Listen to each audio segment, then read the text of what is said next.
നമസ്കാരം.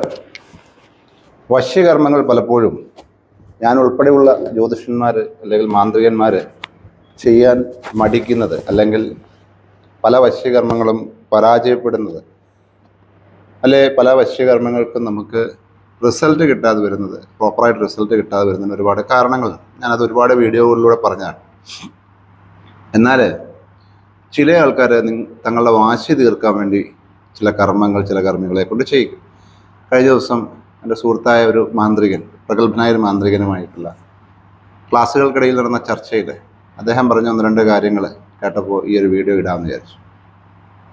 ചില പെൺകുട്ടികളും ആൺകുട്ടികളും പ്രേമത്തിലോ സ്നേഹത്തിലോ ഒക്കെ ആയി മറ്റു പല കാര്യങ്ങളും കഴിഞ്ഞ് ആരുടെയെങ്കിലും കാരണങ്ങൾ കൊണ്ട് ഈ ബന്ധം വേർപെട്ടു പോവുകയും പിന്നീട് അവർക്കൊരു ട്രോമയായിട്ട് വരികയും, എന്നാൽ ചില ആൾക്കാർ മറ്റു പല ബന്ധങ്ങളിലേക്കും പോയി ആ ട്രോമയെ റിക്കവർ ചെയ്തു വരികയും, എന്നാൽ ചിലർ ഇനി അവനെ അല്ലെ അവളെ ജീവിക്കാൻ സമ്മതിക്കത്തില്ല എന്നൊരു വാശിപ്പുറത്ത് ചിലപ്പോൾ ഈ പ്രശ്നങ്ങളൊക്കെ നടന്ന് രണ്ടുപേരിൽ ആരെങ്കിലും ഒരാൾ, പെൺകുട്ടിയാണെങ്കിൽ പെൺകുട്ടി വേറെ വിവാഹത്തിനൊക്കെ സമ്മതിച്ച് നല്ലൊരു വിവാഹ ജീവിതത്തിലേക്ക് കടക്കാൻ തുടങ്ങുമ്പോൾ നിങ്ങൾ ജ്യോതിഷനെ കർമ്മിയെ സമീപിച്ച് അവരോട് പറയും, ഞാൻ ഇത്ര കാലം സ്നേഹിച്ചതാണ്, ഞാൻ എന്നെ ചതിച്ചിട്ട് പോയി, അവരുടെ ഭാഗത്ത് ന്യായമില്ല, ഇപ്പോൾ വേറെ വിവാഹം കഴിക്കാൻ ശ്രമിക്കുന്നു, എങ്ങനെയെങ്കിലും കൊണ്ടെത്തണം. ജ്യോതിഷൻ കർമ്മിയൊക്കെ അവരുടെ ഉപാധി വെച്ച് നോക്കുമ്പോൾ ചിലപ്പോൾ അവർ തമ്മിൽ ചേരേണ്ടതായിട്ട് കാണും, അതിനകത്ത് ജെനുവിനിറ്റിയൊക്കെ കാണും.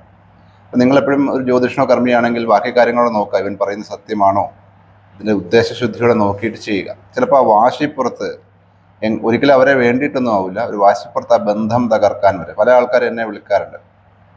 ആ കല്യാണം ഒന്ന് മാറ്റിത്തന്നാൽ സാറേ, എങ്ങനെയെങ്കിലും ഇത് ബ്ലോക്ക് ചെയ്ത് തരണം, അവൻ കല്യാണം കഴിക്കരുത്, ഒരിക്കലും കല്യാണം കഴിക്കരുത്. വേറൊരാളെന്നെ വിളിച്ചിട്ട് പറഞ്ഞു, ഇനി ജീവിതത്തിൽ എന്നെ കിട്ടിയില്ലെങ്കിലും വേണ്ട, അവൻ ഒരിക്കലും ജീവിതത്തിൽ വിവാഹം കഴിക്കരുത് എന്ന് പറഞ്ഞ് വാശി, ആ ഒരു വാശി പുറത്ത് വശ്യകർമ്മങ്ങൾക്ക് വേണ്ടി വരാം. ചില ആൾക്കാർ അവരുടെ പ്രവർത്തികൾ കൊണ്ട് അറിയാതെ ചിലർ പെട്ടെന്ന് ദേഷ്യം വരും.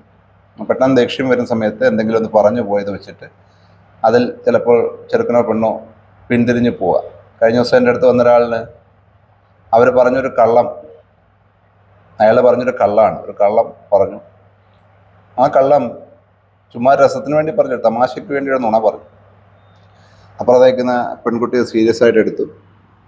ആ സീരിയസ് ആയിട്ട് എടുത്തപ്പോഴത്തേക്ക് അവരുടെ ജീവിതത്തിൽ പ്രശ്നങ്ങളുണ്ടായി. ആ പ്രശ്നങ്ങളുണ്ടായ ശേഷം അത് തിരുത്താൻ വേണ്ടി ചെന്നപ്പോഴത്തേക്ക് പെൺകുട്ടി പറ്റില്ല എന്ന് പറഞ്ഞു. ആത്മാർത്ഥ സ്നേഹമായിരുന്നു, ജെനുവിൻ പേഴ്സൺ ആയിരുന്നു. പറ്റില്ല എന്ന് പറഞ്ഞപ്പോഴത്തേക്ക് ഈ ആളിന് ദേഷ്യം വന്ന് എന്തൊക്കെയോ പറഞ്ഞ് അടിക്കുകയോ ബഹളം ഉണ്ടാക്കുകയൊക്കെ ചെയ്തു. ഈ ഉണ്ടാക്കി കഴിഞ്ഞപ്പോൾ ഈ പെൺകുട്ടി കുട്ടികളെ വേണ്ട, വീട്ടുകാർക്ക് വേണ്ട, വിവാഹം വേണ്ടാന്ന് വെച്ച് അവർ വേറൊരു വിവാഹത്തിന് ശ്രമിക്കുന്നു. പക്ഷേ ഈ പയ്യന് പെൺകുട്ടിയെ തന്നെ വേണം താനും, എന്നാൽ ഈ വാശി കിടക്കുന്നുമുണ്ട്. അങ്ങനെയൊക്കെ വരാം. അങ്ങനെയൊക്കെ വരുമ്പോൾ നിങ്ങൾ ഒരിക്കലും, നിങ്ങളുള്ള ഈ വശ്യകർമ്മങ്ങൾ ചെയ്യാൻ വരുന്ന റിക്വസ്റ്റാണ്. ഞങ്ങളൊക്കെ വശ്യകർമ്മങ്ങൾ ചെയ്യുന്നതാണ്, ഞാനും ഒരുപാട് വശ്യകർമ്മങ്ങൾ ചെയ്യുന്നുണ്ട്. ചെയ്യുമ്പോൾ ചിലത് റിസൾട്ടാവും, ചിലത് റിസൾട്ട് ആവില്ല. അപ്പോൾ റിസൾട്ട് ആവുന്ന കർമ്മങ്ങളാണെങ്കിൽ ഞാൻ എപ്പോഴും പറയുന്നുണ്ട്, നിങ്ങളുടെ കയ്യിലാണ്. നമുക്ക് കൊണ്ടെത്തിക്കാൻ മാത്രമേ പറ്റത്തുള്ളൂ, ആളെ കൊണ്ടെത്തിക്കാൻ മാത്രമേ പറ്റത്തുള്ളൂ, ആളിൻ്റെ മനസ്സ് മാറ്റാൻ മാത്രമേ പറ്റത്തുള്ളൂ, ബാക്കിയൊക്കെ നിങ്ങളുടെ കയ്യിലാണെന്ന് പറയുന്നുണ്ട്. അപ്പം അങ്ങനെ ചെയ്യുമ്പോഴും നിങ്ങൾക്ക് മനസ്സിലാക്കേണ്ട ഒരു കാര്യം, നിങ്ങൾക്ക് ജെനുവിൻ അല്ലാത്ത കാര്യത്തിന് അല്ലെങ്കിൽ നിങ്ങളുടെ വാശി തീർക്കാൻ കർമ്മം ചെയ്താൽ ആ കർമ്മങ്ങളൊക്കെ പൊട്ടിപ്പോകാൻ സാധ്യതയുണ്ട്. ഒരു വാശിപ്പുറത്തെ വാശി തീർക്കാൻ വേണ്ടി നിങ്ങൾ ഒരിക്കലും കർമ്മങ്ങൾ ചെയ്യാതിരിക്കുക.